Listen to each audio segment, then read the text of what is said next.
HS Bihar देख रहे हैं आप। रिया सिन्हा आपके साथ है। आज फेज 3 की वोटिंग समाप्त हो चुकी है और क्या क्या समीकरण आया है इसके बारे में हम बात करेंगे। हमारे साथ उदित आर्यन है, साहुल पांडे जी हैं, अभिषेक तिवारी जी हैं और अंकिता हैं।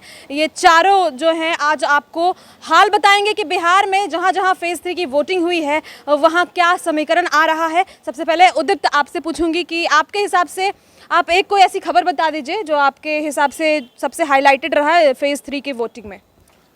बहुत खबरें रही हैं दिन भर में, खासकर गोली चला है अररिया साइड में। वो एक पहली खबर थी जो 3 चरण के मतदान में हमें देखने को मिली, हिंसक घटना हो गई। हम ओवरऑल चुनाव का बात अगर कर लें, ज़्यादा समय नहीं लेंगे, तो पहले चरण के मतदान में जब जो वोटर्स थे उनका ट्रेंड राजद की तरफ दिख रहा था। करीब 71 सीटों पर वोटिंग थी और जो प्रेडिक्शन आया, जो रुझान आया, उसमें लगभग 40 से 42 सीटें राजद को जा रही थी। पर दूसरे चरण में भाजपा के वोटर्स एक्टिव हुए और तीसरे चरण में पूरी तरह एक्टिव हुए हैं और खासकर जो महिला तबका है उनके द्वारा जमकर वोटिंग की गई है और वो वोट एनडीए गठबंधन के हक में गई है।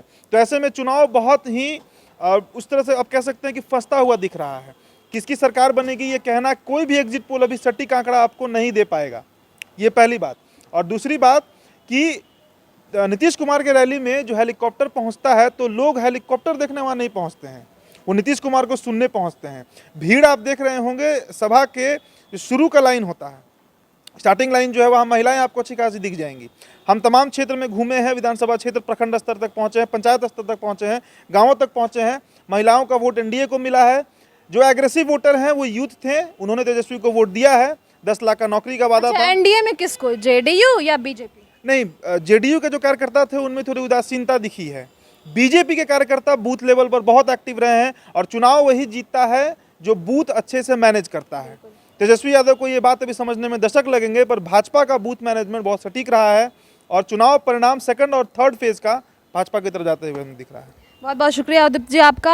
अब चलेंगे हम अपने अगले जो हमारे हैं, बहुत ही अच्छा ये टेक्स्ट भी लिखते हैं और इनका जो है सोच भी काफ़ी अलग है। तो साहुल जी आप बताइए कि आपको कौन सी खबरें ऐसी लगी जो काफ़ी जो है ध्यान देने वाली है। और फेज़ 3 में खास तौर से मैं पूछना चाहूँगी, फेज़ 1 फेज़ 2 की बातें हमने पहले कर चुकी है, तो इसलिए मैं फेज़ 3 का पूछना चाहूँगी क्या क्या रहा। देखिए, फेज़ 3 की अगर हम बात करें तो जैसा कि आपने कहा मेरी सोच को लेकर के, उसी हिसाब से मैंने कुछ खबरें देखी हैं।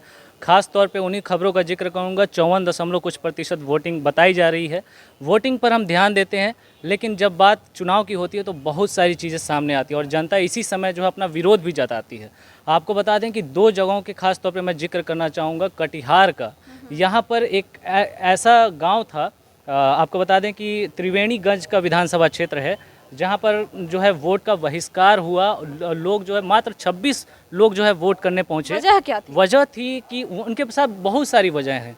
एक तो पहली बात ये कि जब एनडीए सरकार कहती है कि आज के डेट में हमने सारे रेल फाटक जो है वो मानव रहित रेल फाटक हो गए, अब वो जो है वो बंद हो जाते हैं, बंद करने का काम उन्होंने किया। लेकिन इस गांव में, यहाँ के लोगों में अभी तक यहाँ पे कोई ऐसा व्यवस्था नहीं है जिसकी वजह से आए दिन एक्सीडेंट होते हैं। वो मामला भी इन लोगों ने उठाया है। इसके अलावा रोड का मामला तो है ही, पुल का मामला है और बिजली की बात जो नीतीश कुमार करते हैं उस मामले को लेकर के भी इन लोगों ने इतना वोट बहिष्कार किया है। आज पूरा आंदोलन हुआ है। क्या लगता है आपको, वोट बहिष्कार कर जाने से सरकार बदल जाएगी या सरकार तो तभी बदलेगी ना जब हम वोट करेंगे उनके खिलाफ? ये विरोध करने का एक तरीका है, लेकिन आपको ये समझना होगा कि जनता सिर्फ पक्ष से असंतुष्ट नहीं है, विपक्ष से भी उतना ही असंतुष्ट है। अब दूसरी अगर बात हम करें, एक और खबर जो है वो सुपौल से सामने आई। सुपौल में भी रोड नहीं तो वोट नहीं का नारा लगा और वहाँ पे आप जब देखेंगे तो उस बूथ पे अधिकारी बैठे रह गए, सुरक्षा बल जो है खड़े खड़े, वो भी उनकी ड्यूटी थी, वो क्या करेंगे। लेकिन उस बूथ पर एक इंसान भी नहीं पहुँचा कि हम अपना जो है वोट वहाँ पर गिराएं। ये 2 खबरों को अगर छोड़ दें, नज़दीक में चलते हैं फारबिसगंज में। यहाँ पर एक ऐसी तस्वीर आई जो आपको दिखाता है कि हम अपने अधिकार के लिए तो जागरूक हैं, लेकिन सरकार हमारे लिए जागरूक नहीं है। ये तस्वीर ऐसी थी कि एक पुल है, एक नदी पे एक पुल है और वो चचरी वाला पुल है। उस पर जो है लोग चलते हुए अपनी गाड़ियों से जो है जा रहे हैं और वो वोट डालने जा रहे हैं। जब उनसे हमने बात की, जब हमारे रिपोर्टर्स ने बात की, तो वो बता रहे हैं कि हम वोट डालने जा रहे हैं, हम अपने अधिकार का प्रयोग कर रहे हैं।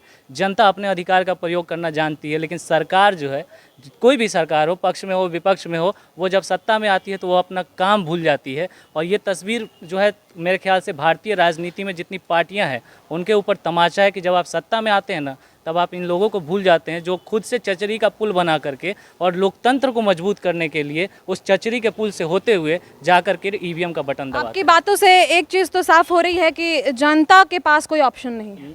जनता ऑप्शन क्या है? अब वो विरोध मतलब ना विपक्ष के पास वो जाना चाहती है, ना जो अभी मौजूदा सरकार है असंतुष्ट है कहीं ना कहीं, और जनता एक अलग तरीके का विकल्प खोज रही है इन दोनों से हटके, मतलब जो भी हैं कुछ अच्छा मांगती है कुछ अलग चाहती है कि जब तक आप काम नहीं करेंगे ना, अब आप ये कह रही है कि आप कोई भी सत्ता में या किसी मेजोरिटी ने चुन के आपको बैठा दिया, अब आप पहले काम करो तभी हम बाद में वोट करेंगे। चलिए, बहुत बहुत शुक्रिया आपका। तो आपने सुना कि साहुल जी ने क्या नई नई बातें जो हैं फेज़ 3 में जो हुई है उसकी चीज़ें जिक्र की है। अब हमारे साथ अभिषेक तिवारी जी हैं। अभिषेक तिवारी जी हमारे साथ पहले भी वीडियो कर चुके हैं और उम्दा बोलते हैं, तो इस बार फिर से मैं अभिषेक जी आपसे यही पूछूंगी कि फेज़ 3 में क्या हाल बा।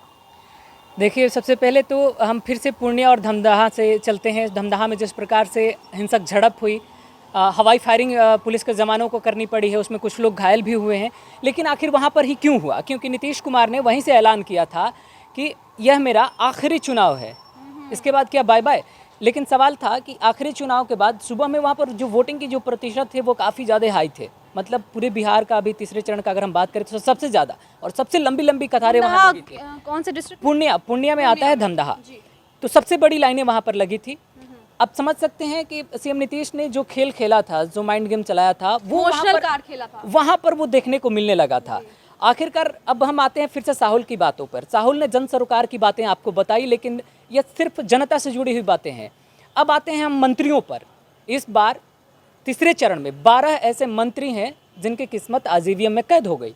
अब समझिए ज़रा, जिस मंत्रियों के ऊपर भ्रष्टाचार के आरोप लगे हों, अगर उनकी भी किस्मत ईवीएम में कैद हुई है तो किस प्रकार से कैद हुई होगी? अगर उनके लिए बेहतर हुई होगी तो यह भी अब जनता के ऊपर भरोसे है। लेकिन अब जिस प्रकार से अगर हम बात करें बीजेपी को लेकर के, तो 19 सिटिंग एमएलए हैं इसमें। अगर खास तौर पर हम चिराग पासवान के बयानों पर आएँ तो वो जिस प्रकार से नल जल योजनाओं में भ्रष्टाचार को लेकर के पूरा सवाल खड़े कर रखे हैं उन्होंने, अब तो कार्रवाई भी शुरू कर दी गई है। पीएचईडी के मंत्रालय आता है, विनोद नारायण झा उसके मंत्री हैं, इसी के अधीन आता है जल नल की योजना। उनकी भी किस्मत आज ईवीएम में कैद हो गई है।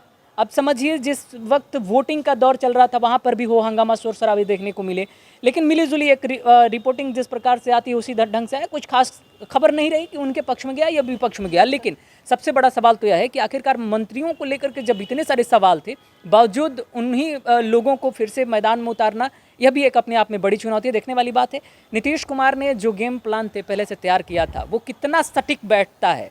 और सबसे दूसरी बात है कि यह तीसरा चरण हमारे पूरे बिहार के लिए, यह जो लोकतंत्र का पर्व है कि आज आखिरी दिन था, मतदान भी हो गए, सभी ने मतदान भी कर दिया। इसमें 110 महिला हैं प्रत्याशी।